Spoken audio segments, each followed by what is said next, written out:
Bonjour, bonjour. Je suis aujourd'hui ici avec Andrea et Remita. Nous sommes en Italie, à Dolce Agua. C'est juste à côté de la frontière française. Et en fait, tu es apiculteur. Oui.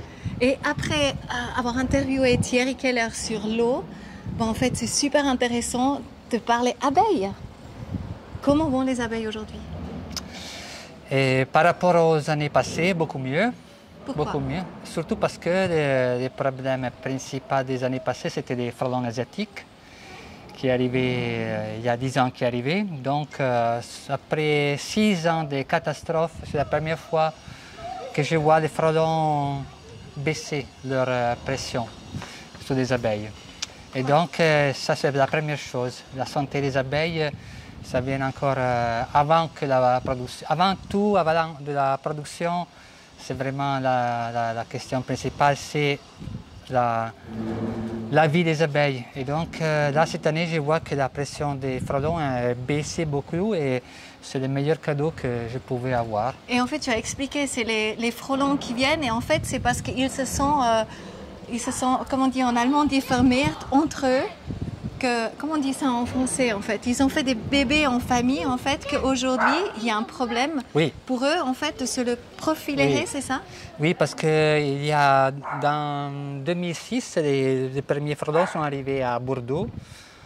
On dit dans un container de bonsaï. Et les reines qui sont arrivées se sont développées bien sûr, mais elles se sont... Je fais un peu en bref. Elles se sont, disons, mariées avec leurs frères parce qu'il n'y avait pas d'autres frelons disponibles. Et donc, c'est évident qu'à un moment donné, quand la qualité des gènes est tombée, parce que c'est évident, personne ne marie sa sœur ou son frère. Ouais. Il faut du mix de gènes pour continuer la vie. Et donc, là, après, disons, 17 ans, évidemment, c'est le moment vraiment où il y a la chute. Après la terrible montée, la chute totale. J'espère.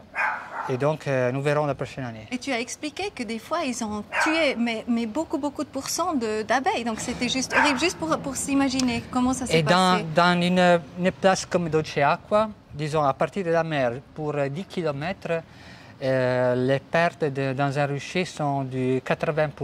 C'est extraordinaire. Et les abeilles qui restent très faibles. C'est ça. Et donc c'était la pire expérience de ma vie. Je n'arrivais pas à dormir parce qu'il n'y avait pas une solution. On peut mettre des pièges. J'ai bâti des pièges à travers dans les années passées. Je suis arrivé à capturer 1000-2000 frelons par semaine. Et au niveau de pression sur les abeilles, ça ne changeait rien. Et donc là, j'ai arrêté de faire des expérimentations avec les pièges. Et si je vois qu'il y a trop de pression, je déménage toutes les abeilles à la montagne où il y a aussi des frelons, mais ils n'arrivent pas à mettre autant de pression sur les abeilles comme ici. Voilà. Donc en fait, quelque part, elles vont beaucoup mieux aujourd'hui. Oui. Et moi aussi. Hein. Ouais, je m'imagine, hein, c'est grave. Alors juste pour dire, toi tu as 150 ruches dans les environs ici. Oui. Tu es dans une région extraordinaire pour les abeilles parce qu'il n'y a absolument pas de pesticides et voilà, qui peut nuire en fait, et puis insecticides, etc. Parce que tout est très sec, je m'imagine, et puis il n'y a pas d'agriculture en gros. Oui, la Ligurie, c'est une zone d'Italie qui notamment est au niveau géologique est un peu particulier parce qu'il y a la mer et il y a tout de suite les montagnes et les collines. Et donc, ce n'est pas la place pour l'agriculture. C'est une zone très pauvre pour un siècle. Les Romains qui sont arrivés ici, les Romains ont conquis la Ligurie dans les premiers siècles après Christ. Donc, très en retard. Parce qu'ici, il n'y avait pas grand-chose à attraper, à conquérir. Les gens étaient vraiment des barbares totaux qui habitaient sur les montagnes, sur les collines. Et parce que la zone est très pauvre, la terre très sec, pas trop gras, plein de pierres et surtout il n'y a pas d'eau. Il y a des moments de sécheresse très longs, donc ce n'était pas la place du tout pour l'agriculture. Et de l'autre côté, c'est bien maintenant, aujourd'hui, parce que parce que cette pauvreté de la Ligurie, ça veut dire au niveau pour la nature, c'est parfait parce qu'il n'y a pas d'exploitation.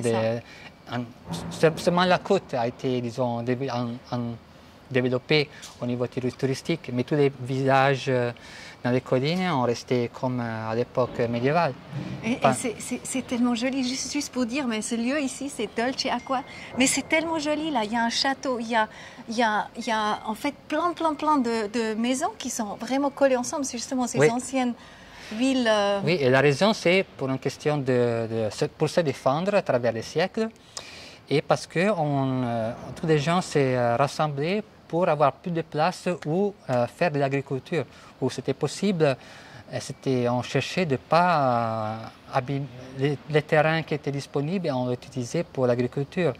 Et donc toutes les maisons sont bâties en vertical parce qu'on n'a pas l'horizontalité ici. C'est toutes des collines, des rochers. C'est tellement joli. Donc on peut passer uniquement à pied, des fois c'est 1 mètre et après les maisons se rejoignent, les appartements se rejoignent. C'est super beau. Oui. Et alors je vais juste aller chercher du miel. Regardez ces trésors là qu'il fait parce que en fait j'ai eu la chance de pouvoir produire du miel. Hein, oui. Parce que tu as les ruches, tu veux montrer comment ça se présente. Donc c'est génial parce que en fait, je ne sais pas si vous avez déjà vu comment ça se fait le miel, mais voilà, donc là peut-être tu veux montrer un tout petit peu plus proche. Voilà. Donc ça c'est les ruches. C'est un cadre que je viens de récupérer. Ça c'est du miel du printemps, même si on est dans l'été maintenant. Là c'est un cadre que j'ai récupéré et je vois à travers la couleur de la cire que c'est un cadre bâti le printemps. Et là c'est du miel de bruyère mélangé avec un peu de thym, avec aussi du magnifique pollen à l'intérieur. Et je l'ai récupéré ce matin. Et voilà, c'est ça. Ça, c'est une petite alvéole où un mâle est né. Voilà. Oh, c'est beau. Et là, alors j'ose. Ose. Alors regardez, c'est fou, regardez ça. Donc là, hein, je fais comme ça. Non. Comme ça. Voilà. Et regardez, là il y a le miel. Le miel et aussi la cire justement. Oui, oui. La cire qui est bien, pourquoi? Bien, la cire, c'est un produit exceptionnel que les abeilles ont dû vraiment inventer. C'est une création des abeilles parce que les guêpes, les frelons n'utilisent pas la cire. Elles utilisent la cellulose qu'elles attrapent sur les arbres. Et ils bâtissent leur nid avec en effet, c'est du papier. Hein. Mais les abeilles, quand ils ont fait ils ont laissé les guêpes et les frelons et ils ont décidé d'évoluer toutes seules, ils ont inventé le miel et ils ont eu le problème aussi de où mettre le miel. Elles ne pouvaient pas utiliser le papier de leurs cousins frelons et guêpes parce que si vous mettez du miel dans le papier, c'est évident que le miel va être abîmé. Le papier va absorber le miel et tout va fermenter et après une semaine, c'est à jeter. Donc les abeilles ont vraiment dû réfléchir et dire il faut un nouvel matériel à utiliser qui puisse garder bien le miel pour une semaine comme pour 10 ans. Et ce produit extraordinaire, c'est la cire. Et la cire, en effet, c'est du gras. Hein, c'est du gras produit par des glandes, comment on dit, glandole, glandules. Les glandules. Oui, c'est les glandes. Ouais. Glandes. Oui. C'est des glandes des abeilles qui produisent de la cire. Oui. Et c'est ça que les abeilles utilisent pour garder le miel et pour bâtir leur nid. Parce que une autre chose magnifique, extraordinaire de la cire, c'est que les nids des frelons et des guêpes sont très légers. Parce qu'ils n'ont pas besoin de, de ramasser beaucoup de nourriture parce qu'ils sont plus petits et ils ont un autre métabolisme. Mais les abeilles doivent toujours garder la nourriture pour les abeilles pendant l'hiver. Et des fois, il s'agit de 40-50 kg de miel. Et donc la cire a le pouvoir de donner physiquement la place au miel pour moi et moi. Et il y a une chose très intéressante que 1 kilo de cire, là la cire bien sûr a été bâtie en hexagone, c'est tout dispersé, voilà. Mais si je prends 1 kilo de cire d'un grand nid d'abeilles, arrive à garder le poids de 50 kg, 60 kg de miel et d'abeilles.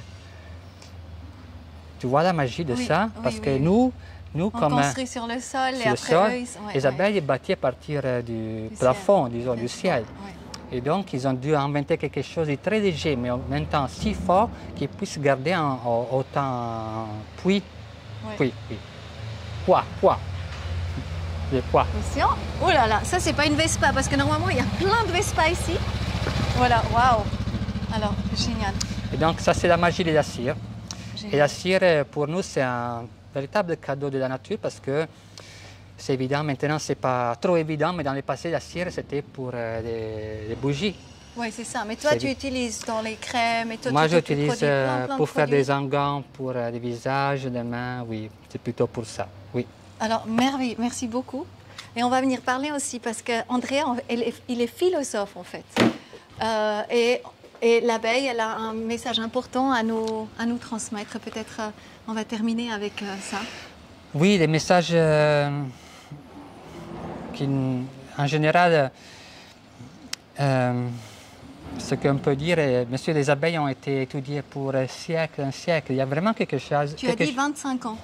Non, il y a 25 000 ans que les hommes sont en phase avec les abeilles parce qu'on a commencé, nos ancêtres ont trouvé le miel dans les grottes, dans les arbres. L'apiculture a commencé comme ça. Mais à travers les siècles, l'apiculture a évolué beaucoup et maintenant il y a une relation si forte avec les abeilles parce que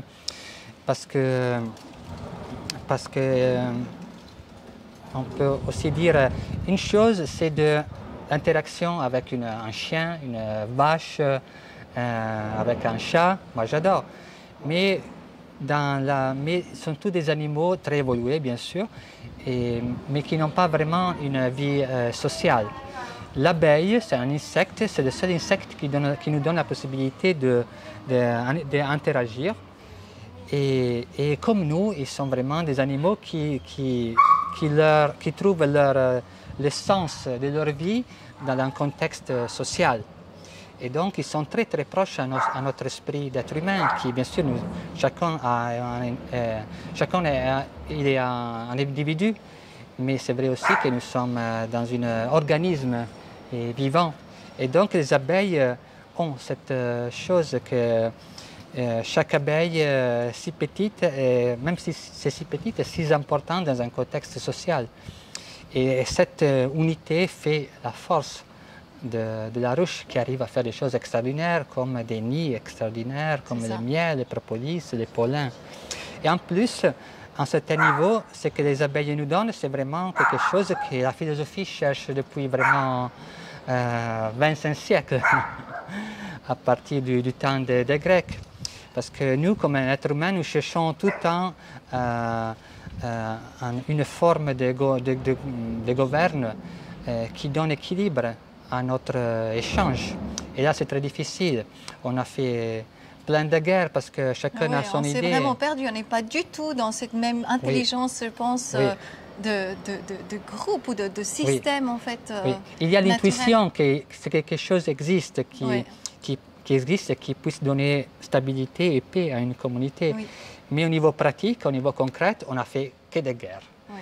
Des systèmes ont été utilisés. Là, nous sommes dans la période de la démocratie, mais c'est évident, ce qui passe maintenant dans les derniers rangs, que moi, j'hésite à parler de démocratie. C'est tout le contraire. Tout est renversé en fait en ce moment. Et les abeilles, c'est vraiment un exemple de société quelque part, de la manière qu'ils vivent ensemble. Oui, mais les abeilles sont déjà arrivées à ce que nous cherchons si fortement. On les cherche abeilles... encore même pas trop peut-être, parce qu'on n'est pas conscient que c'est possible de vivre d'une manière harmonieuse, collaborative, etc. Oui. Non? Oui, il y a l'intuition, mais les égos maintenant sont trop forts pour arriver à vraiment avoir une projection vraiment positive et concrète aussi, pour avoir une société stable qui vive en paix. Mais les abeilles, tout ça, elles ont déjà fait. Elles sont déjà arrivées au but. Leur société est à un équilibre extraordinaire. Et donc, pour nous, pour les êtres humains, bien sûr, il y a des miels, des propolis, des pollens, tout ça, mais aussi il y a les messages chaque fois qu'on ouvre une ruche. Voilà, ce que nous cherchons, ça peut exister. Il faut juste l'esprit, l'envie, la volonté, l'humilité pour y arriver. Oui. Et puis après, il y a justement l'importance aussi de l'amour que tu amènes justement dans le miel. Donc j'ai vu justement quand j'ai produit moi le miel avec toi, hein, comme c'est le miel pur, direct en fait, que tu fais, qui est là, c'est extraordinaire. Et de dire combien de voyages fait une abeille pour pouvoir réunir ça pour nous, d'apprécier encore plus le miel. Et ce qui est intéressant maintenant, bien sûr, tu n'as même pas de site, hein, mais on peut t'appeler. Oui. On peut l'appeler. On peut venir ici, à Dolce Agua, vraiment goûter ce miel directement. Goûter le miel. Bien sûr, j'ai des abeilles... Ah oui, regarde là. Sans masque. Alors, par contre, avec un sourire. Voilà. Et chez moi, on peut, bien sûr, on peut regarder mon atelier et on peut visiter les abeilles qui ne sont pas mon rucher. J'ai un rucher à 300 mètres ici, donc on peut même marcher. Et j'ai aussi des abeilles sur la terrasse. Moi, je vis ici, je suis dans le milieu du village. Je suis une ruche sur la terrasse que je vais montrer à Coco tout à l'heure, qui est magnifique. Magnifique, je me réjouis de voir ça. Et donc, on peut t'appeler sans autre et tu es là pour tout le monde. J'ai déjà vu, c'est extraordinaire comme bien. Avec la bienveillance que tu reçois, en fait, tout le monde qui vient, comme il explique avec amour ce qu'il fait, et puis en fait cet amour, ça se transmet directement dans le miel, qui est extraordinaire et franchement, vraiment très très peu marché pour ce que c'est. Je te remercie de tout cœur, Andrea. Merci à toi.